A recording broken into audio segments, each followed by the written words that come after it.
Student visa নিয়ে যারা শেষ করতে পারলো না, মাঝপথে থেমে যায়, তাদের কি উপায় আছে এখানে আমেরিকায় বৈধতা পাওয়ার জন্য? ও যারা শেষ করতে পারে নাই, ওই উইদিন 5 মান্থস তাদের যদি আউট অফ স্ট্যাটাস হয়ে যায়, 5 মাসের মধ্যে রিইনস্টেট করার অপশন আছে উইদিন 5 মান্থস।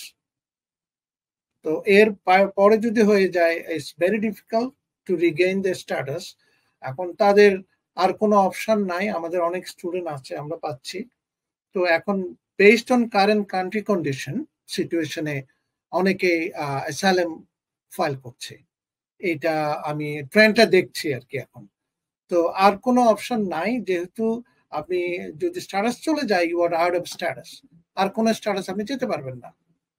একমাত্র স্ট্যাটাস ওপেন থাকে ইফ সিঙ্গেল যদি হয়, ইউএস সিটিজেন যদি fall in love with someone, আমরা এটা বলি বিয়ে করার জন্য। আর আর